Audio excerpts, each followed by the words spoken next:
ভাষার মাসে সকল ভাষা শহীদদের প্রতি শ্রদ্ধা জানিয়ে শুরু করছি আজকের অনুষ্ঠান। আমি বাংলায় কথা কই। এনিগমা আয়োজিত আজকের অনুষ্ঠানে আমাদের অতিথি বিশিষ্ট বর্ণাঙ্কন এবং চিত্রাঙ্কন শিল্পী জনাব আবু মোহাম্মদ রিয়াজ মাহমুদ সুজন। ভালো আছেন আপনি? আলহামদুলিল্লাহ, আপনি ভালো আছেন? এই তো আছি।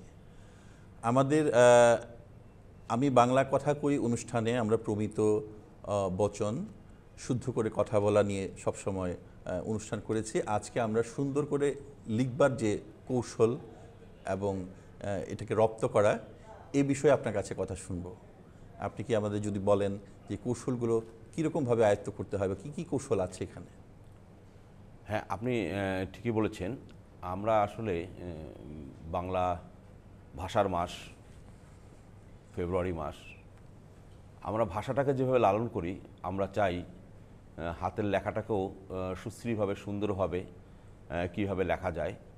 অর্থাৎ প্রাথমিক পর্যায় থেকে শিশু শ্রেণীর বাচ্চারা যারা শিক্ষানবিশ অবস্থায় থাকেন, হাতের লেখার কীভাবে সুন্দরভাবে কৌশলগত দিকগুলো নিয়ে কাজ করতে পারে, সুন্দর লেখা যায়, এইটা খুবই গুরুত্বপূর্ণ একটা ভূমিকা পালন করে। তা আমরা আজকে এই হাতের লেখা নিয়ে আমরা আজকে কথা বলবো এবং হাতের লেখার কৌশলগুলো কীভাবে সুন্দরভাবে লেখা যায়, সুশ্রীভাবে লেখা যায়, সেগুলো আমরা দেখানোর চেষ্টা করব। তার আগে এই বিষয়টার একটু গুরুত্ব আমরা অনুধাবন করার চেষ্টা করি। আসলে হাতের লেখার সুন্দর করার গুরুত্বটা কতটুকু। আমরা দেখেছি যারা শিক্ষক শ্রেণীর পাঠদান করে থাকেন, তারা বিশেষ করে বিভিন্ন ক্লাসে দেখা যাচ্ছে ৮-১০ জন টিচার তো থাকেই, তাদের ৮-১০ জনের টিচারের হাতের লেখা বিভিন্ন ধরনের, বিভিন্ন আঙ্গিকে। তা আমাদের যারা শিশু কোমলমতি যারা শিক্ষার্থী, তারা আসলে কোন লেখাটাকে গ্রহণ করবে, কিভাবে লিখলে লেখাটা সুশ্রী হয়, এটা তারা রপ্ত করতে পারে না। এবং আমরা দেখি যে সে নিতেও পারে না যে আসলে আমি কিভাবে লিখবো, হাতের লেখাটা কীভাবে, লেখাটা গঠনশৈলীটা কেমন হওয়া উচিত। তা মূলত আমরা এই বিষয় নিয়ে আমরা আজকে কথা বলবো এবং আমরা এই বিষয় নিয়ে আমরা কিছু তথ্য প্রেরণ করব। আমরা এই দিকে গুরুত্ব দিতে যে আমরা দেখেছি যে এরকম হাতের লেখাটারও একটা গতিবিধি আছে, গতি আছে। যেমন ইংরেজিতে আমরা সহসায় বলতে পারি যে কার্সিভ ফ্রন্ট হচ্ছে হ্যান্ডরাইটিং ফ্রন্ট, আমাদের বাংলারও একটা হস্তলিপির বর্ণ আছে। এই বর্ণটা যদি আমরা লিখতে পারি তাহলে কিন্তু আসলেই হাতের লেখা সুশ্রী হয়। তা এই লেখার কৌশলগত দিকগুলো নিয়ে আমরা কিন্তু আজকে আমরা দেখানোর চেষ্টা করব। আমাদের যারা এই টিভি সেটের সামনে যারা বসে থাকবেন কিংবা দেখবেন, তারা যদি অভিভাবক হয়ে থাকেন তাদের তো উপকার হবেই। আমাদের শিশু যারা শ্রেণীতে পড়ে কিংবা যাদের লেখা সুশ্রী নয়, তারাও এ থেকে উপকৃত হতে পারে ইনশাল্লাহ। এটা ঠিক যে আমরা ছোটোবেলা থেকে বাচ্চারা যখন হাত ঘুরিয়ে লেখা শেখে, তখন তো সবাই একটা স্ট্যান্ডার্ডে আসার চেষ্টা করে, কিন্তু আমরা সুন্দর হাতের লেখা বলতে যেটা বুঝি, এটা আরও একটু সুন্দর শিল্পসম্মত। ব্যাপারটা কি তাই? হ্যাঁ হ্যাঁ, এটা আসলে এটা একটা সৃজনশীল ব্যাপার। জি, মানুষের মনের খোরাকের তো চাহিদা শেষ নাই। জি, আমরা সহসায় বলতে পারি যার হাতের লেখা সুন্দর এবং সুশ্রী, তার মনের দিক দিয়েও সে সাবলীল এবং সুন্দর হয়ে থাকে। এটাই স্বাভাবিক। তার কারণ একটা আমরা দেখেছি শিশু শ্রেণীতে যে শিক্ষার্থী পড়াশোনা করছে, তখন যদি তাকে বলা যায় তোমার হাতের লেখাটা খুব সুন্দর, চমৎকার হয়েছে, তাহলে সে কিন্তু উৎসাহটা আরও বেড়ে যায় লেখাপড়ার প্রতি। জি, জি। তার লেখাপড়ায় অনীহা যেটা থাকে সেটা দূর হয়ে যায়। কেন যে আমার স্কুলের শ্রেণী শিক্ষক বলছে সুন্দর, আমার বাবা মা বলছে সুন্দর হাতের লেখা আমার, তাহলে আমার তো এখান থেকে বের হয়ে যাওয়ার সুযোগ নেই। তখন সে কিন্তু আসলে চেষ্টা করে আমি আসলে সুন্দরভাবে লিখব। তা আসলে এই সুন্দরভাবে লেখার যে কৌশলগত, আমরা যে বলছি প্রবাহ গতি, কিভাবে পেন্সিল চালাবে, পেন্সিল ধরার পদ্ধতি, পেন্সিল শার্প করার পদ্ধতি, আমরা অনেক সময় দেখি যে এরকম ডবল স্ট্রোক দিয়ে লেখে, একটা লেখার উপরে 2-3বার পেন্সিল চালায়, এগুলো চালানো যাবে কি না। হ্যাঁ, এগুলো কিন্তু একটা প্রাসঙ্গিক বিষয় হয়ে থাকে আমাদের হাতের লেখার উপরেই। তো যেহেতু আমরা এই হাতের লেখাটাকে খুব গুরুত্বের সাথে নিয়েছি, আমাদের হাতের লেখা এখন এই প্রজন্মের জন্য আমাদের হাতের লেখাটা এখন একটা খুব চ্যালেঞ্জ। তার মানে এখন তো তথ্য প্রযুক্তির সময় আমরা দেখি যে এরকম বাচ্চারা বই তো পড়তেই হয়, লেখাটা না লিখে দেখা যাচ্ছে যে মাল্টিমিডিয়ায় পড়াশোনা করানো হচ্ছে, প্রজেক্টরের মাধ্যমে পড়াশোনা করে। বিভিন্ন আরও উন্নত যে স্কুলগুলো আছে দেখছি আমরা, যেরকম বিভিন্ন আমাদের ডিসপ্লে বোর্ড অর্থাৎ ডিজিটালাইজ ডিসপ্লে বোর্ডের মধ্যে দেখানো হচ্ছে। এ থেকে কিন্তু তারা বিমুখ হয়ে আসছে। তা বিমুখ হয়ে আসাতে দেখা যাচ্ছে তার হাতের লেখা থেকে কিন্তু সে আসলেই এখান থেকে সে বের হয়ে আসছে। তা হাতের লেখা আপনি একটা জিনিস লক্ষ্য রাখবেন, যে আমরা যতই পড়াশোনা করি না কেন, যতই পড়ছি, আমাদের কিন্তু একটা প্রোগ্রেস রিপোর্ট, অর্থাৎ আমি ক্লাস 1 থেকে 2-তে উঠবো, কীভাবে উঠবো, আমাকে লেখেই কিন্তু আমাকে উঠতে হচ্ছে।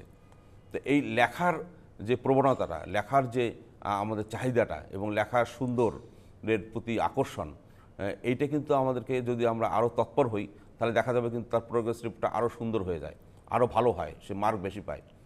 তো এই থেকে কিন্তু আসলে আমাদের লেখাটা সুস্থির করা খুবই দরকার আমি মনে করি।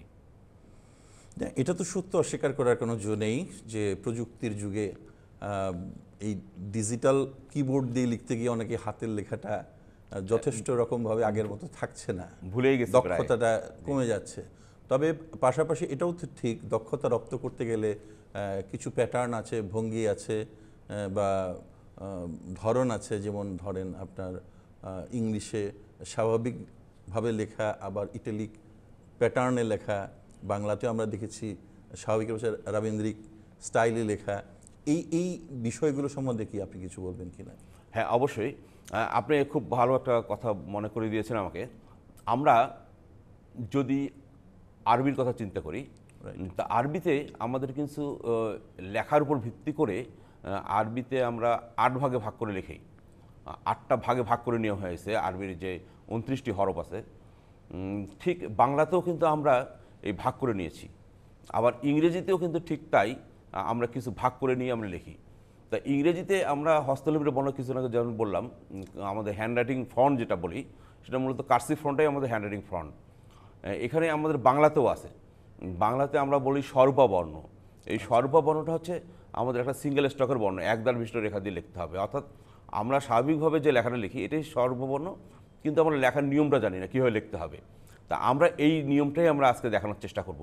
আমরা বোর্ডে যাব কিছুক্ষণের মধ্যেই, বোর্ডে যে আমরা কীভাবে সাবলীলভাবে লিখতে পারি। তার আগে আমরা অভিভাবকের জ্ঞাতার্থ কিছু বলার দরকার আছে আমাদের, আমরা বলার চেষ্টা করব। অভিভাবকের জ্ঞাতার্থে এটি বলা উদ্দেশ্য যে আমরা অনেক সময় দেখি আমাদের কোমলমতি শিশু যারা প্রাথমিক অবস্থায় যখন লেখে, তারা টেবিলেই বসে না, চেয়ার টেবিলে বসে না, না বসে বালিশে, মেঝেতে, পাটিতে বসে লেখে। এখান থেকে সরে আসতে হবে। আসলে লেখার জন্য যে উপযুক্ত পরিবেশ, এটা হচ্ছে চেয়ার টেবিল। আমরা তো এখন চেয়ার টেবিল তো আমরা জানি, চেয়ার টেবিলে পড়তে হয়, লেখাপড়া করতে হয়, কিন্তু দেখি যে এরকম স্বাচ্ছন্দ্য বোধ করে অনেক সময় দেখা করে আরামায়েশ করে লিখতে চায়, বিছনায় শুয়ে লিখতেছে, কিন্তু তাতে লেখা ভালো হওয়ার সুযোগ নেই। আমরা পেন্সিল ধরা প্রসঙ্গে আমরা কথা বলতে চাই। আমরা পেন্সিল, আমাদের যে অভিভাবক যারা আছেন তাদের জ্ঞাতার্থে যে কথাটা বলছি সেটা হচ্ছে পেন্সিল ধরার বিষয়। আমরা এই 5টি আঙ্গুল আমাদের তর্জনী এবং বৃদ্ধ আঙ্গুলে ধরব। ঠিক লিড থেকে 30 থেকে 35 মিলিমিটার বাইরে রেখে পেন্সিল ধরতে হবে, এবং মধ্যম আঙ্গুলে প্রেসার দিতে হবে। অনামিকাটা ক্লোজ করতে হবে, কনিষ্ঠ আঙ্গুলটাকে ব্যবহার করার কথা বলছি, ব্যবহার করে আমাদেরকে লেখানোর চেষ্টা করাতে হবে। যারা কোমলমতি শিশু তারা তো প্রথমে জানবে না যে কীভাবে ধরতে হবে। আমাদের পেন্সিল ধরার পদ্ধতিটা ঠিক এরকম হওয়া উচিত, এবং আমাদের খাতা থেকে এখানে থেকে 30 থেকে 35 ডিগ্রি অ্যাঙ্গেলে হতে হবে। আর হাত খাতা ঠিক সমান প্যারালালে থাকতে হবে। হাত খাতা সমান প্যারালালে বলছি আমরা, ঠিক খাতাটা যদি আমাদের এরকম হয়, ঠিক হাত এবং খাতা সমানভাবেই থাকতে হবে। যদি খাতা এরকম হয় তাহলে হবে না, বাঁকা হলে হবে না, হাতও বাঁকা করা যাবে না, বাহু বাঁকা করা যাবে না, ঠিক একই প্যারালালে আমাদের হতে হবে। এইভাবে হলে সে তার লেখাটা আমরা বলি আঁকা বাঁকা হয়, তাহলে আঁকা বাঁকা হওয়া থেকে সে মুক্ত হবে এবং আঁকা বাঁকা হবে না তখন, এবং সাবলীলভাবে, চাপ প্রয়োগ হবে না, স্বাভাবিকভাবে সে লিখতেও পারবে। তা আমরা এই পেন্সিল ধরার পদ্ধতিটা খুব গুরুত্বপূর্ণ ভূমিকা পালন করে। তারপরে যে কথাটা বলছিলাম অঙ্গভঙ্গি ব্যাপারে, আমাদের অঙ্গভঙ্গির বিষয়টা এরকমই যে সে বডি ঝুঁকে লিখবে না, বডি অনেক সময় দেখা যাচ্ছে মাথা নুয়ে পড়ে, বডি সম্পূর্ণ নুয়ে পড়ে টেবিলের উপর লিখছে আমাদের শিশু, কোমলমতি শিশুরা। এখান থেকে বিরত থাকতে হবে। আমাদের এই জন্য বলছি যে আমাদের বডি ঝুঁকে যখন সে লিখবে তখন কিন্তু তার সার্ভাইকেলের সমস্যা হতে পারে, এবং যেহেতু ছোট, তার দীর্ঘ সময় সে লিখবে, এক ক্ষতি হইতে পারে, তার শারীরিক কোনো ক্ষতি হইতে পারে। আমরা সেখান থেকেও বিরত থাকবো। তবে মাথা নত হোক, আমাদের বডির মত নত না হয়, মাথা একটু নত হবে, এতে কোনো সমস্যা নেই। আমরা লেখার সময় আরেকটা বিষয়, অভিভাবকদের জ্ঞাতার্থে আরেকটা বিষয় আমি কথা বলছি, সেটা হচ্ছে আমাদের লেখার সময় কোনোভাবেই যাতে ইরেজার ইউজ না করে, অর্থাৎ রাবার ইউজ করা যাবে না। রাবার ইউজ করা যাবে না এই কারণে আমরা বলছি, যেহেতু সে সুন্দরভাবে লিখবে, যদি সে লেখাটা লিখলো, লিখতে যে লেখাটা নষ্ট হচ্ছে কিংবা ভালো হলো না, সে ইরেজ করলে কিন্তু নষ্ট হয়ে যাচ্ছে, খাতা নষ্ট হচ্ছে, কালেক্ষেপণ হয়, ব্যবহার বাড়ে, অতএব সে লেখাটা হলো না, পাস করে আবার নতুন করে লিখবে। আমরা যেহেতু কৌশলগত দিকগুলো জানছি, তখন সে ওইভাবে সে দেখাতে পারলে তাহলে রাবার ইউজ করা থেকে বিরত থাকবে। এবং রাবার ইউজ করলে একসময় দেখা যাচ্ছে যে আমরা দেখেছি যে শিশুরা ওই রাবার দিয়ে খেলে, আবার ওটাই একটা আনন্দ, একটু লিখতেই আবার ইরেজ করে, আবার লিখবে আবার ইরেজ করে। তা আসলে এখান থেকে বের হয়ে আসলে ওই শিক্ষার্থীর জন্য খুবই ভালো। আমরা পেন্সিল দিয়ে যেহেতু লেখার কথা বলছিলাম, আমরা পেন্সিল দিয়ে লিখতে যে পেন্সিল শার্পনারের, অর্থাৎ শার্প করার বিষয়টা, কর্তন করার বিষয়টা আসে, আমরা এখন আধুনিক মানের অনেক শার্পনার পেয়েছি। এখন এই ধরনের বেশ কিছু শার্পনার আছে, আরও ভালো মানের শার্পনার আছে, ঘুরে চাপ দিয়ে ঘুরে শার্প করা যায়, এগুলো দিয়েও শার্প করা যেতে পারে। আমরা এই পেন্সিল শার্প করতে গিয়ে আমরা যেটা লক্ষ্য রাখি, পেন্সিলের লিডটা যাতে সবসময় 0.5 থেকে 0.7 হয়ে থাকে, যাতে বেশি মোটা না হয়, আবার লিডটা যাতে পাতলাও না হয়, যাতে লিড যাতে না ভাঙে, এদিকেও একটু দৃষ্টি দিতে হবে।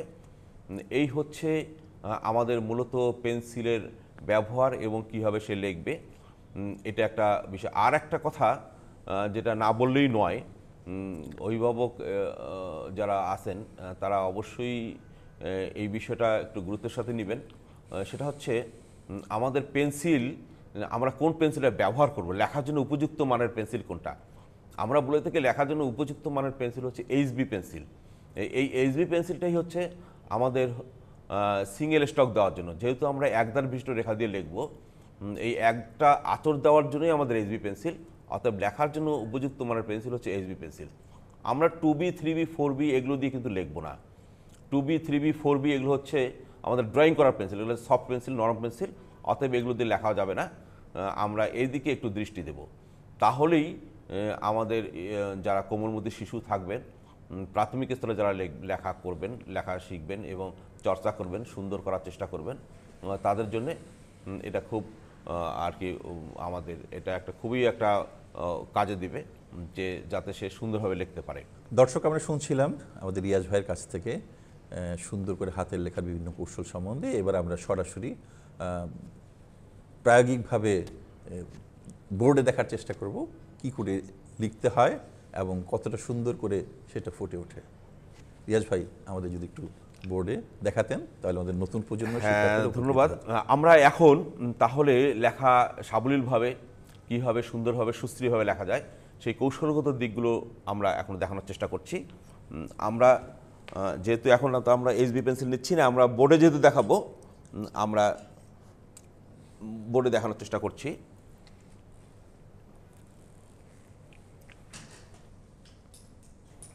বাংলা বর্ণমালায় আমরা পাই বর্ণমালার সংখ্যা মোট 50টি। আমরা স্বরবর্ণ মোট 11টি, ব্যঞ্জনবর্ণ 39টি, এই মোট 50টি বর্ণ। আমাদের শিক্ষার্থীদেরকে তার আগে লেখা সুন্দর করার আগেই আমাদেরকে আরেকটি বিষয় জানতে হবে, আমাদের মাত্রা জ্ঞান থাকতে হবে। আমাদের মাত্রার দিক থেকে বর্ণমালাকে কয় ভাগে ভাগ করা হয়, এই বিষয়টা আমরা জেনে নেব। আমাদের 3 ভাগে ভাগ করা হয়, একটা হচ্ছে পূর্ণমাত্রা, অর্ধমাত্রা, মাত্রাবিহীন। পূর্ণমাত্রা বর্ণ হচ্ছে 32টা, অর্ধমাত্রা বর্ণ আমাদের অর্ধমাত্রা বর্ণ 8টি, আর মাত্রাবিহীন বর্ণ হচ্ছে 10টি। এই মোট হচ্ছে আমাদের মাত্রার দিক থেকে বর্ণমালাকে আমরা ভাগ করতে পারি। ঠিক অনুরূপভাবে আমরা যে স্বরূপা বর্ণর কথা বলছি, এই স্বরূপা বর্ণ আমাদের যে কথা বলছি, স্বরূপা বর্ণ আমাদের হস্তলিপিতে যে বর্ণমতো লেখা, সেটা হচ্ছে স্বরূপা বর্ণ। এই সর্ববর্ণকে আমরা 3 ভাগে ভাগ করি। একটা হচ্ছে বকৃতির বর্ণ, আমাদের এই মোট হচ্ছে সর্ববর্ণকে 3 ভাগে ভাগ করতে পারে। একটা বকৃতি বর্ণ, গোলাকৃতি বর্ণ, ভিন্নাকৃতি বর্ণ। এই বকৃতি বর্ণ হচ্ছে মোট 13টি,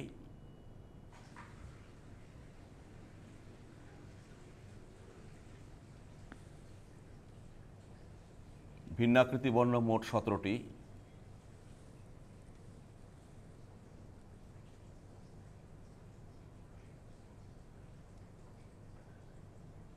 গোলাকৃতি বর্ণ মোট 17টি, ভিন্নাকৃতি বর্ণ মোট 20টি।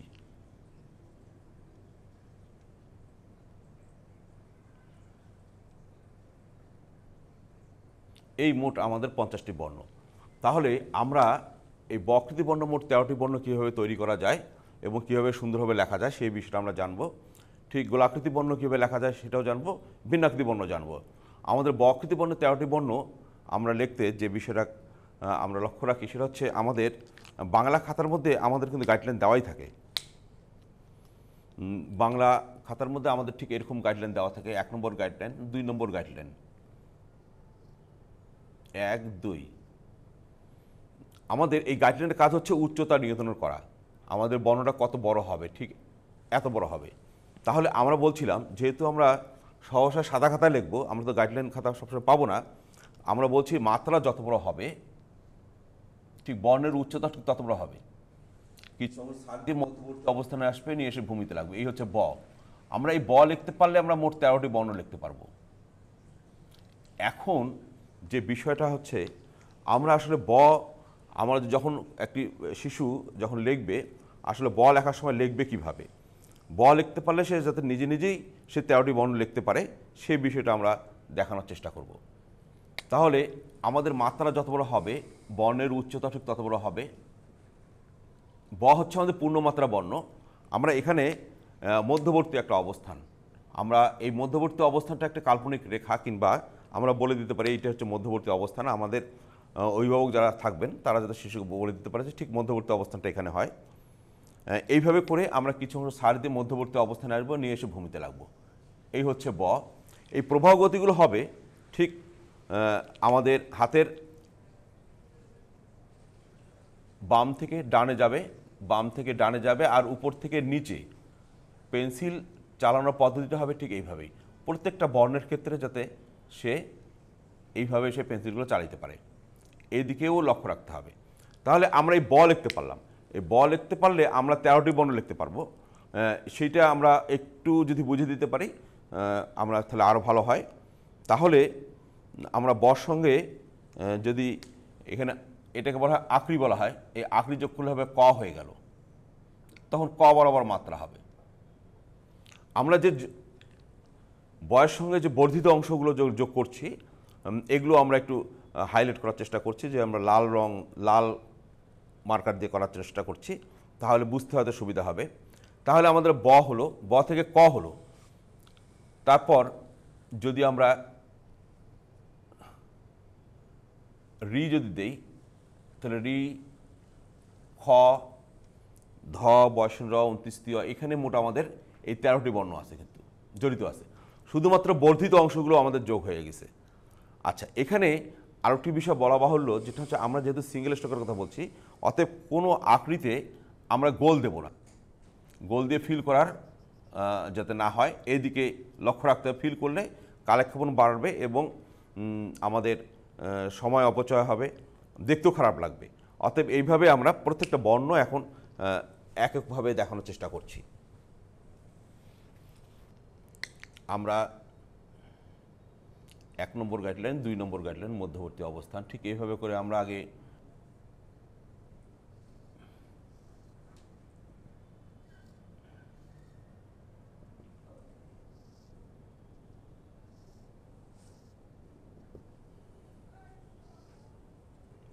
মাত্রা এবং উচ্চতা বলেছিলাম যে সমান সমান হবে, ঠিক ব হলো,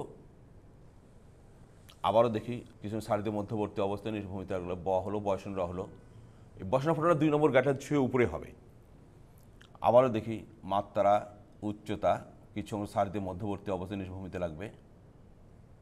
আমরা কয়ের আকৃতিতে গোল দেবো না, তখন আকৃতি বরাবর মাত্রা। আমাদের এখানে একটি কথা না বললেই নয়, বয়ের গঠন কিন্তু পরিবর্তন করা যাবে না। বয়ের গঠন বা কোনোভাবেই যাতে পরিবর্তন না হয়।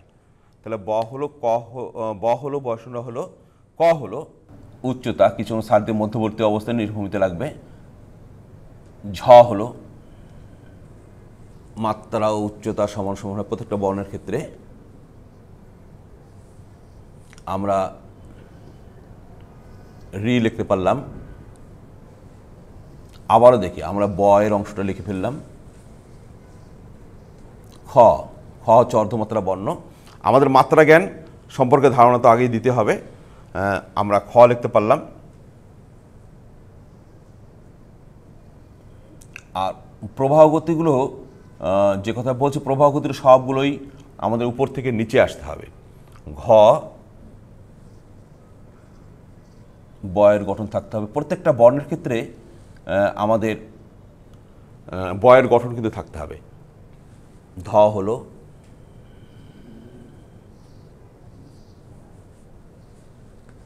থ, থ হলো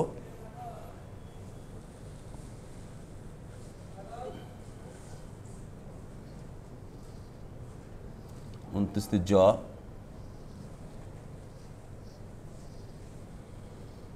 উনত্রিশটি অ, মূর্ধন্য স, ফ। এই হলো আমাদের মোট এই ব-আকৃতি বর্ণের মোট 13টি বর্ণ।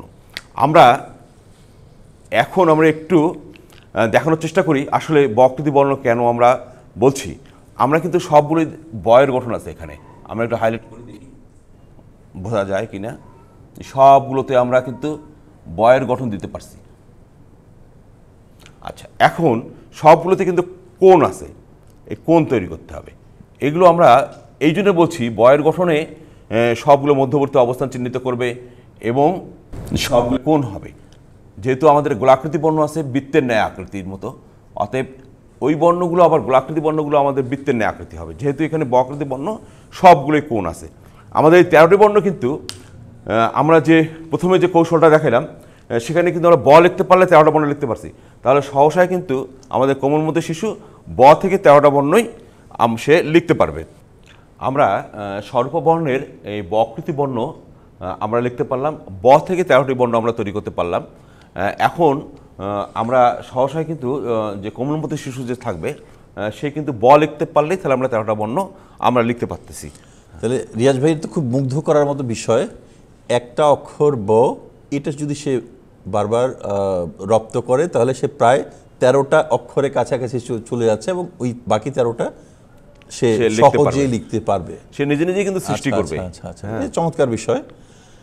তাহলে আমরা আবার গোলাকৃতিতে যাই। হ্যাঁ, অবশ্যই কথা বলেছেন। জি, তাহলে আমরা এখন গোলাকৃতি বর্ণ যেতে পারি। গোলাকৃতি বর্ণ যাওয়ার আগে আমরা বোর্ডটা একটু নেই। আমরা এখন যে কথাটা বলবো, গোলাকৃতি বর্ণ ঠিক অনুরূপ আমাদের গোলাকৃতি বর্ণতে ত বর্ণ, ত হচ্ছে বৃত্তের ন্যায় আকৃতির যে বর্ণ, সেটি হচ্ছে ত বর্ণ। এই ত বর্ণ লিখতে পারলে আমরা 17টি বর্ণ লিখতে পারবো।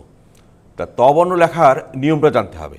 আমরা ঠিক যেমন ব লেখার নিয়ম জানতে পারলাম, ব থেকে আমরা 13টি বর্ণ তৈরি করতে পেরেছি। এখন আমরা ত বর্ণ লেখার নিয়মটা জানবো, তাহলে আমরা 17টি বর্ণ লিখতে পারবো। আমাদের ঠিক অনুরূপভাবে আমরা 1 নম্বর গাইডলাইন, 2 নম্বর গাইডলাইন, মধ্যবর্তী অবস্থান, মাত্রা উচ্চতা সমান সমান হবে। আমরা ত, এখানে বলা বাহুল্য যে বিষয়টা, আমাদের কিন্তু আমাদের বর্ণমালার মধ্যে বর্ণের সংখ্যা মোট 50টি, অথচ আমরা দেখছি যে এরকম ব এবং ত এই দুটি হচ্ছে মূল বর্ণ। এই দুটো বর্ণ কিন্তু খুব সহজ বর্ণ, এবং এই দুটো বর্ণ যদি সে লিখতে পারে, আমরা যদি বুঝিয়ে দিতে পারি যে তুমি এই ব আর তটা যদি তুমি লিখতে পারো, তাহলে কিন্তু তুমি অনায়াসে তুমি 13 এবং 17টি বর্ণ লিখতে পারছো। এবং তারপরেই আমরা গাইডলাইনের ব্যবহার করে আমরা 20টি বর্ণ লিখব। ঠিক ত বর্ণ লেখার সময় আমাদেরকে যেটা লক্ষ্য রাখতে হবে, আমাদের কোনোভাবেই এই ডবল স্টক দেওয়া যাবে না। এখানে গোল দিলে ডবল স্টক হয়ে যায়। আমরা যেহেতু বলছিলাম সিঙ্গেল স্টকের বর্ণ একদার বিশিষ্ট রেখা দিয়ে লেখা বর্ণ, অতএব ডবল স্ট্রোক দেওয়ার সুযোগ নেই। আমাদের বতে যেমন মাত্রাতে কিছু ছাড় ছিল, এখানে হবে আমাদের 2 নম্বর গেলেন ছোঁয়া যাবে না, সবগুলো বর্ণই আমাদের ছোট হবে গোলাকৃতি বর্ণতে, এবং কোনোভাবেই যাতে আমাদের 2 নম্বর গাইডলাইন না ছয়। ঠিক 17টি বর্ণতে তাই করতে হবে। এখন প্রবাহ গতিগুলো আমাদের যেটা বলছিলাম উপর থেকে নিচে আসবে, সে চলে আসবে। আমাদের প্রবাহ গতির কথা এই জন্যই বলছিলাম, আমাদের সঠিক প্রবাহ যদি না থাকে, পেন্সিল ধরার পদ্ধতি জানলাম যেমন, ঠিক পেন্সিল দিয়ে লিখবে কীভাবে, পেন্সিল চলবে কীভাবে। আমরা যদি এলোমেলোভাবে চালাই তাহলে দেখা যাবে সে আমাদের ফ লিখতে যেয়ে প্রথমে আঁকড়ি দিবে, তাহলে তো হলো না। আমাদের ফ লিখতে যেয়েও আমাদের ব লিখতে হচ্ছে, ব লিখে ফ লিখতে হবে। ঠিক বটা লিখবো কীভাবে, আমরা তো বলে দিলাম এভাবে লিখতে হবে। তাহলে আমাদের এই প্রবাহ গতিগুলো কিন্তু চিহ্নিত করতেই হবে, এবং প্রবাহ গতি ঠিক যেভাবে আমরা বলছিলাম বাম থেকে ডানে যাবে এবং উপর থেকে নিচে হবে, এই হচ্ছে আমাদের ত লেখার নিয়ম। আমরা ত থেকে আমরা 17টি বর্ণ লিখব। তাহলে আমরা আবারও যদি একটু ত লিখি 17টি বর্ণ লেখার আগে, আমাদের মাত্রা,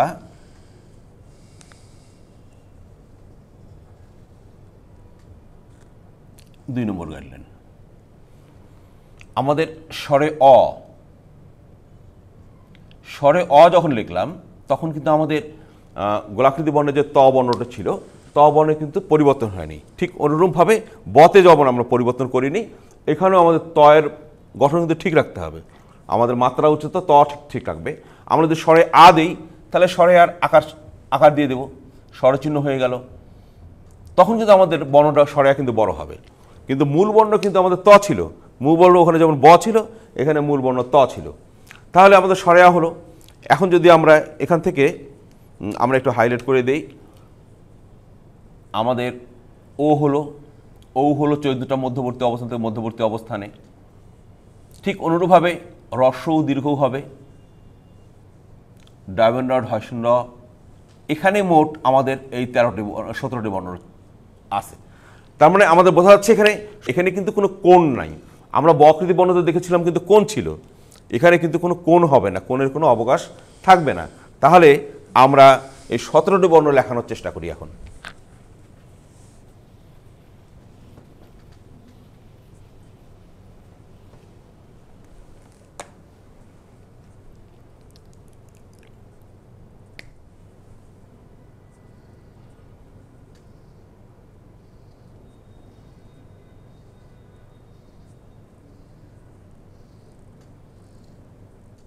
আমরা মাত্রা ত বর্ণ, আমাদের কোনোভাবেই 2 নম্বর গাইডলাইন ছোঁয়া যাবে না।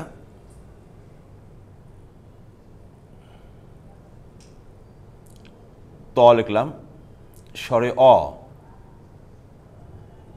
আমাদের কিন্তু কোনোভাবেই আমরা তয়ের গঠন অর্থাৎ মাত্রা উচ্চতা সমান সমান কিন্তু আমাদের মূল বর্ণতে ত আছে, তয়ের গঠন পরিবর্তন করা যাচ্ছে না।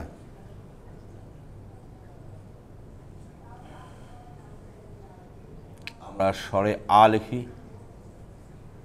আমরা স্বরচিহ্ন দিয়ে দিলাম। তারপরে আমরা স্বরচিহ্ন যখন লিখবো তখন তো দেখাবোই স্বরচিহ্ন কীভাবে লিখতে হয়। স্বরে আ হলো, ও হচ্ছে আমাদের মাত্রাবিহীন বর্ণ, মাত্রা থাকা যাবে না। আমাদের এখানে কিন্তু ত আছে, চৈতন্যটা হবে আমাদের মধ্যবর্তী অবস্থান থেকে ঠিক মধ্যবর্তী অবস্থানে আসতে হবে। ও হলো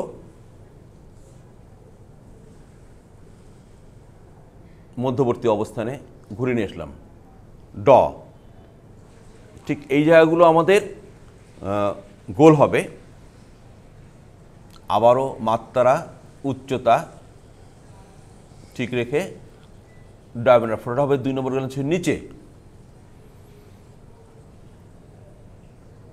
আমরা আবারও ড দিই, হ্রস্ব উ,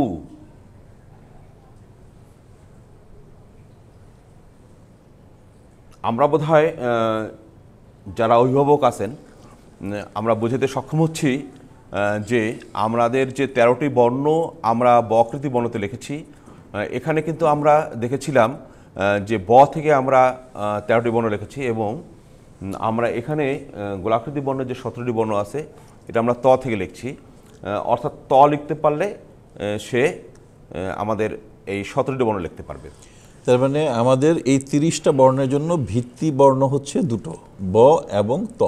এবং সবচেয়ে মজার বিষয়, আমরা এই দুটি বর্ণ কিন্তু খুব সহজ এবং সে কিন্তু লিখতে পারবে। আচ্ছা। এবং খুবই সহজ বর্ণ, সবচেয়ে সহজ বর্ণ বাংলা বর্ণমালার মধ্যে সবচেয়ে সহজ বর্ণই হচ্ছে এই দুটো বর্ণ। ঠিক এই দুটো বর্ণ আমরা যদি কৌশলগত দিকটা দেখাইতে পারি ঠিকভাবে, তাহলে সে লিখতে পারবে। বিষয়টা আমাদের খুবই সহজলভ্য। মানে একটা মানে নতুন শিশুর জন্য ওই যখন হাত ঘুরে লেখা শুরু করে, এই দুটো যদি সঠিকভাবে লেখানোর চেষ্টা করা হয়, শেখানো হয়, তাহলে তার সবগুলো এই 30টাই সঠিক হওয়ার, সুন্দর করার সুযোগ আছে অবশ্যই। আচ্ছা, এখন তাহলে আমরা দীর্ঘ লিখি।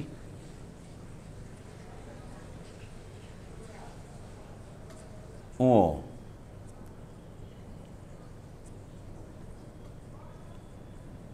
ভ,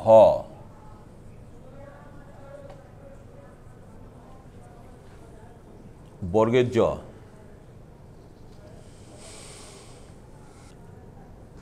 ঠ,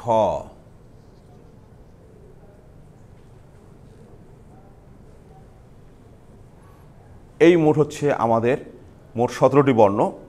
আমরা একটু হাইলাইট করার চেষ্টা করি আমরা কোথায় কোথায় আমরা আসলে কেন হলো, কিভাবে হলো, আমরা একটু দেখানোর চেষ্টা করি। প্রত্যেকটা বর্ণের ক্ষেত্রে কিন্তু 2 নম্বর গ্যালেন্স ছোঁয়া যায়নি, সবগুলো ছোট আছে এবং ছোটই হবে, সবগুলো ছোট হবে।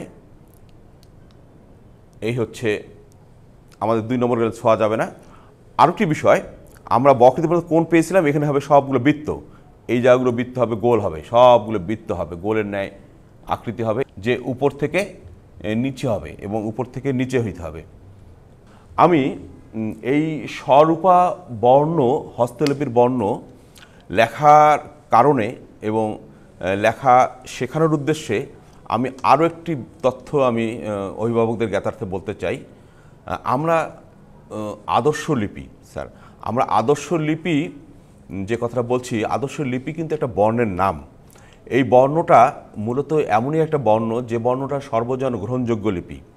আমরা এই কথাটা বলি এই কারণেই, এই বর্ণ দিয়ে আমরা পেপার, বই, পুস্তক, মিডিয়া বিভিন্নভাবে বিভিন্ন জায়গায় এই বর্ণটার ব্যবহার আমরা দেখতে পাই।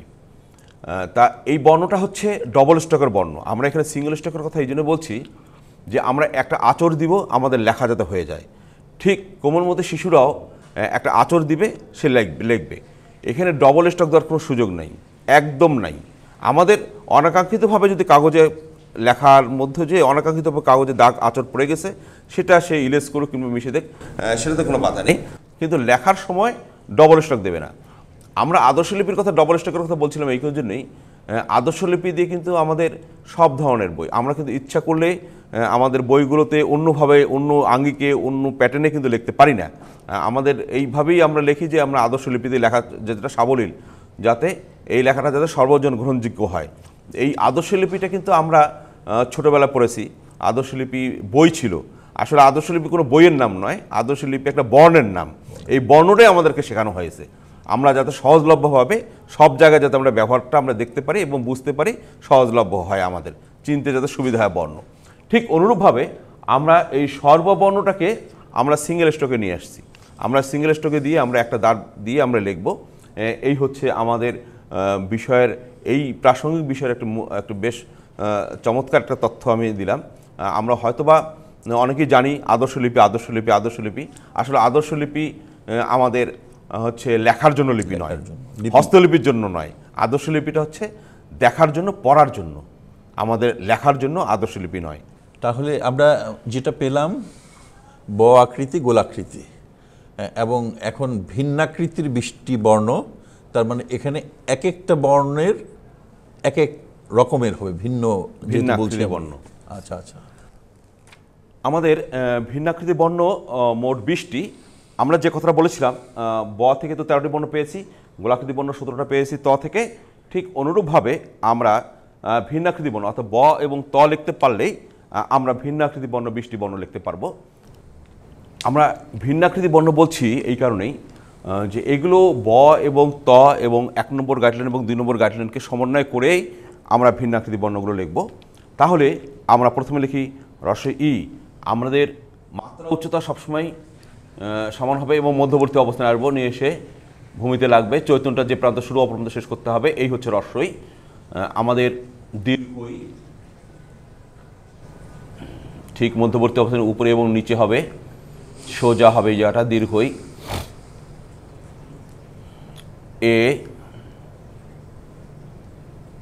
এ হচ্ছে মাত্রাবিহীন, ওই মাত্রাবিহীন বর্ণ, চৈতন্যটা হবে মধ্যবর্তী অবস্থান থেকে ঠিক মধ্যবর্তী অবস্থানে।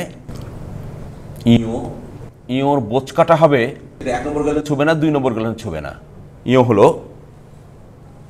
আমাদের গ, মধ্যবর্তী অবস্থানকে নিয়েই হবে গ, অর্ধমাত্রা বর্ণ। মূর্ধন্য আমাদের অর্ধমাত্রা বর্ণ, অর্ধমাত্রা বর্ণ 1 নম্বর ভেদ করে উপরে উঠে আসবে সবগুলোই। আমাদের ব আকৃতি বর্ণতে অর্ধমাত্রা বর্ণ ছিল 4টি এবং ভিন্ন আকৃতি বর্ণের মধ্যে আমাদের 4টি বর্ণ। প ঠিক মধ্যবর্তী অবস্থান পর্যন্ত। আমাদের এই ভিন্নাকৃতি বর্ণতে লিখতে যে বিষয়টা আমরা লক্ষ্য রাখি সেটা হচ্ছে মধ্যবর্তী অবস্থানের গুরুত্বটা সবচেয়ে বেশি। আমরা এই জন্য মধ্যবর্তী অবস্থানটাকে আমরা গুরুত্ব দিচ্ছি। তালবেশ স,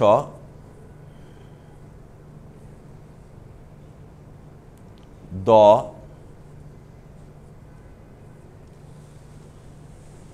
দন্ত ন,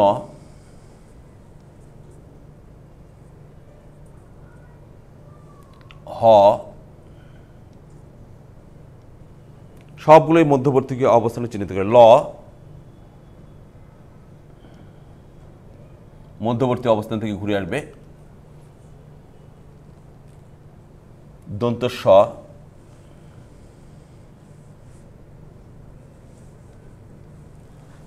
ছ,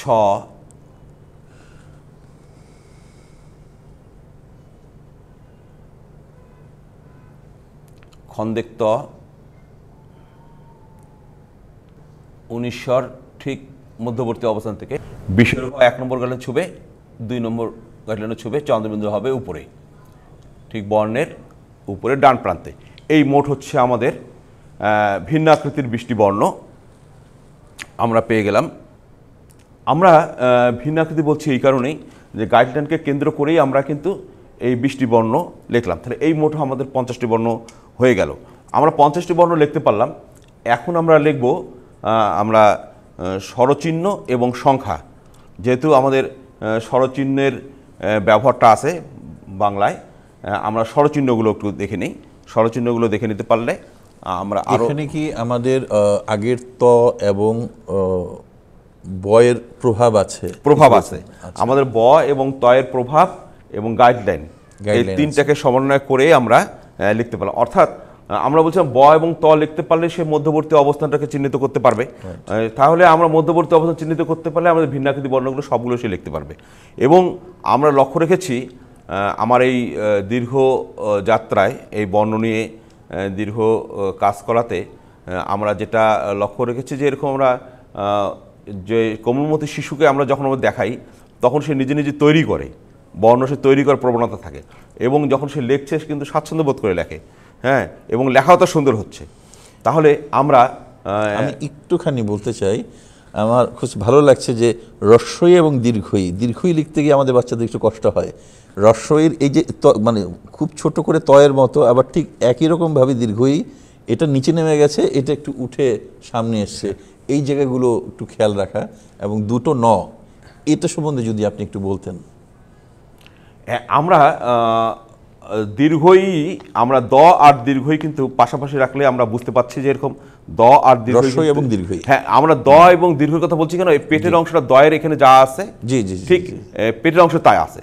তাহলে এখানে আমরা যদি গোল করে দিতে পারি তাহলে আমাদের কিন্তু দীর্ঘ হয়ে যাবে এই জায়গাটা, তাহলে আমাদের দীর্ঘের অংশ হয়ে যাবে। রস্বই আর দীর্ঘই এবং দ মোটামুটি একই আঙ্গিকে। আর যেটা বললেন মূর্ধন্য এবং দন্তন্য, এখানে বলা বাহুল্য মূর্ধন্য হচ্ছে আমাদের অর্ধমাত্রা বর্ণ, এই চিহ্নিতটা করতে হবে যাতে সে, আমরা প্রথমে আমরা বলেছিলাম যে মাত্রা জ্ঞান তাকে থাকতে হবে, অর্থাৎ মাত্রা জ্ঞানটা এতই গুরুত্বপূর্ণ যে আমরা ওই দন্তন্যর উপরে যদি মাত্রা না দিই তাহলে কিন্তু মূর্ধন্য হয়ে যাবে। ঠিক এরকম আমাদের মাত্রা জ্ঞান সম্পর্কেও একটু ধারণা দিতে হবে। এবং মূর্ধন্য মানে শরীরটা উপরের মাত্রাকে স্পর্শ করছে, কিন্তু দন্তন্য নিচে থাকছে এই। তাহলে আমরা এখন দেখব স্বরচিহ্ন। আমাদের প্রথমে মাত্রা থাকতে হবে আকারে। আমাদের এই অংশটা আকারে লেখার সময় কিন্তু আমরা অবশ্যই এই মাত্রার অংশটা দিব। যদি আমরা এইভাবে লিখি তাহলে কিন্তু এটা হবে না, অর্থাৎ আমাদের মাত্রা দিতে হবে আকারের সঙ্গে। একার যদি দিই আমরা, একারে আমাদের একার হচ্ছে দুটা, একটা হচ্ছে মাত্রাবিহীন আর হচ্ছে মাত্রাযুক্ত। এখানে ব্যবহারের ক্ষেত্রে আমরা আসলে একারকে দুই ভাগে ভাগ করেছি। আমরা ব্যবহারের ক্ষেত্রে শব্দের শুরুতে যে একার হবে সেই একারটা হবে মাত্রাবিহীন, আর মধ্যখানে যদি হয় তাহলে হবে মাত্রাযুক্ত। ঠিক এই প্যারালালে আসতে হবে। একার হলো ঋষিকার। আমাদের মূল বর্ণ আমরা বলেছিলাম যে যদি আমরা ব লিখে যদি ঋষিকার লিখি, আমরা এখানে গাইডলাইন ব্যবহার করছি না এই কারণে আমাদের সুবিধার্থে। হ্যাঁ, আমরা গাইডলাইন দিয়ে করতে পারতাম, কিন্তু গাইডলাইন দিলাম না এই কারণে, আমরা দেখানোর সুবিধার্থে, বোঝানোর সুবিধার্থে আমরা গাইডলাইনটা দিলাম না। আমরা ঋষিকার যখন দেব, ঠিক ঋষিকার আমাদের কখনোই মূল বর্ণ থেকে বড় হবে না। আমাদের মূল বর্ণ হচ্ছে ব, এই ব থেকে কখনোই বড় হবে না। যদি আমরা এখানে ক দেই, আকৃতি বয়ের পিছনে যদি আকৃতি দিয়ে ক হলো, এখন যদি আমরা এই কয় ঋষি এবং দীর্ঘি যদি কয়ের সমান দেই তাহলে দেখতে ভালো লাগবে না এবং এটা হবেও না। আমাদের ঠিক এত বড় যদি ঋষি দেই তাহলে কিন্তু এটা হবে না। তাহলে অনুরূপভাবে দীর্ঘিও যদি তাই, দীর্ঘইকারও যদি ঠিক তাই, যদি আমরা এত বড় যদি দিই তাহলে কিন্তু হবে না। আমাদের মূল বর্ণ যত বড়, মূল বর্ণ ছিল ব আর ত, ঠিক যত বড় আমাদের ব এবং ত ঠিক তত বড়ই আমাদের ঋষিকার এবং দীর্ঘিকার হতে হবে, তাহলে এইটা হবে না।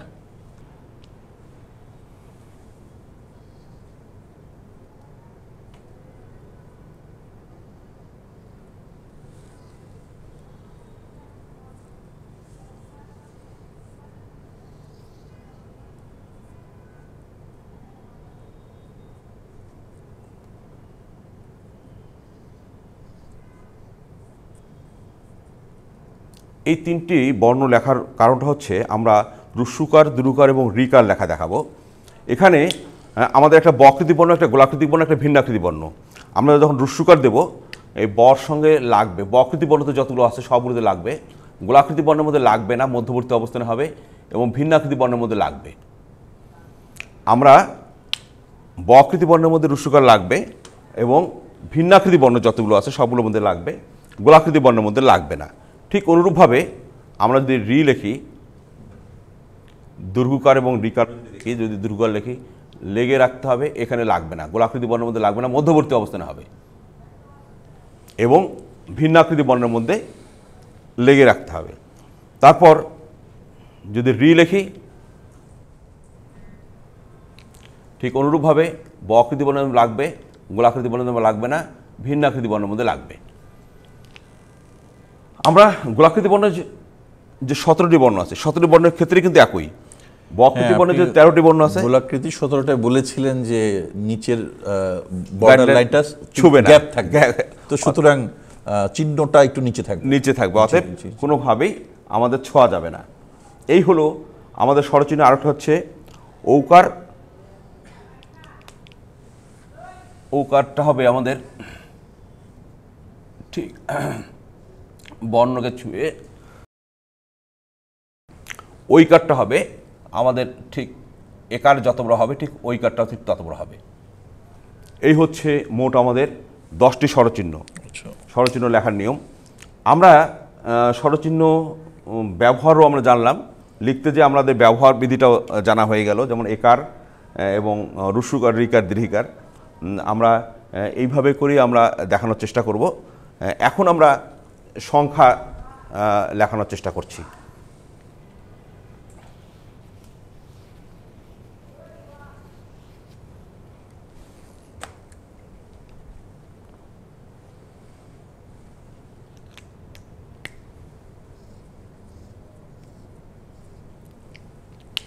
সংখ্যা আমরা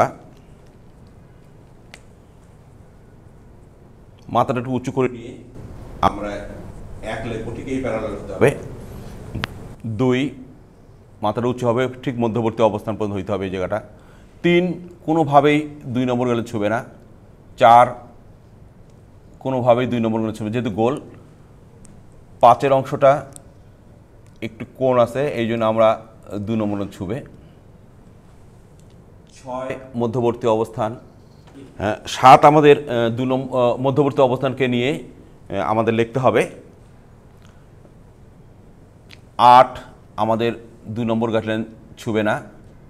9 মধ্যবর্তী অবস্থান পর্যন্ত নিয়ে আসতে হবে, ঠিক এই প্যারালে আসতে হবে।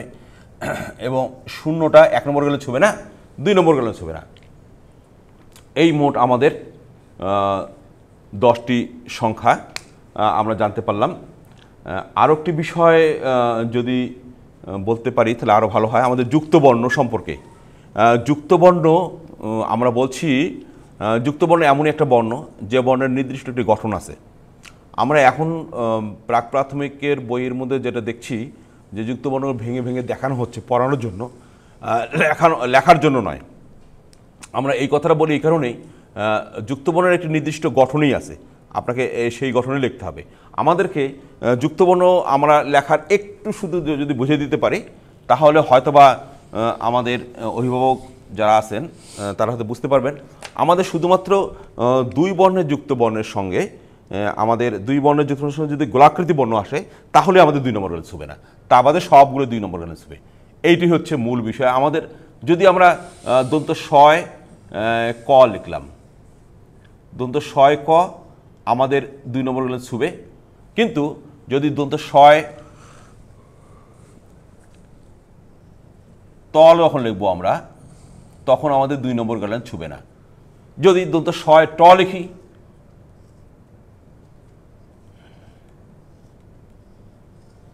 সেখানেও আমাদের 2 নম্বর গেলেন ছুবে না।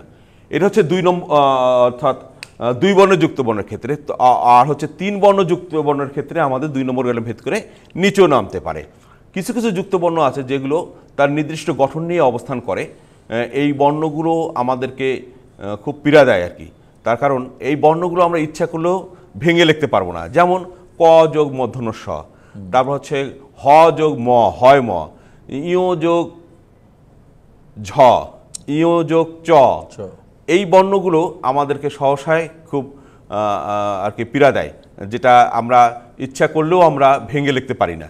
তাহলে সেরকম একটা যদি বর্ণ দেখি, যেমন শ্রদ্ধাঞ্জলি, ইয়ে জ, আমরা ইয়ে জটা অবশ্যই আমাদেরকে এইভাবেই লিখতে হবে, এতে আমরা ভেঙে লিখতে পারবো না, এটাও ভেঙে লেখা যাবে না। যেমন ক যোগ মূর্ধন্য ষ, এটাও আমরা ভেঙে লিখতে পারবো না, ভেঙে লেখার কোনো সুযোগ নেই। কিন্তু আসলেই আমরা বলছি যে যুক্তবর্ণ এমন একটা বর্ণ যার নির্দিষ্ট একটা গঠন আছে, ওই গঠনে আমাদেরকে লিখতে হবে। এই হচ্ছে আমাদের সর্ববর্ণগুলো আমরা দেখতে পেলাম। এটা হচ্ছে ফেব্রুয়ারি মাস।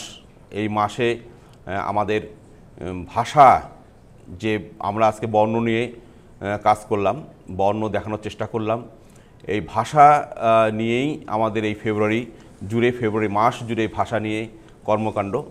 আমাদের এই ভাষার মাসে আমরা চাই ভাষা যতটা সুশ্রীভাবে সাবলীলভাবে আমরা বলতে পারি, ঠিক লেখাটাও যাতে সুশ্রী এবং সাবলীলভাবে লিখতে পারি, এটাই আমার এবং আমাদের সবারই প্রত্যাশা হওয়া উচিত। এই হলো আমাদের হাতের লেখা সুন্দর করার যে প্রয়াস আমরা দেখতে পেলাম। ধন্যবাদ, আপনি আসন গ্রহণ করুন। আমরা দর্শক, আমরা এতক্ষণ রিয়াজ ভাইয়ের কাছ থেকে দেখলাম কি করে সুন্দর হাতের লেখা রপ্ত করতে হয় এবং এর কৌশলগত দিক কোনগুলো আছে, এবং বিষয়টা উনি খুব সহজ করে দেখালেন যে সুনির্দিষ্টভাবে কিছু জায়গায় নজর দিলে এই দক্ষতা খুব সহজে আমাদের নতুন প্রজন্ম রপ্ত করতে পারবে। আমরা এনিগমা টিভি আয়োজিত আমি বাংলায় কথা কই অনুষ্ঠানে প্রমিত উচ্চারণ, আমাদের ভাষা বলবার ক্ষেত্রে বিভিন্ন রকমের দক্ষতা নিয়ে আগে কথা বলেছি। আজকে আমরা লিখবার দক্ষতা নিয়ে কথা বললাম।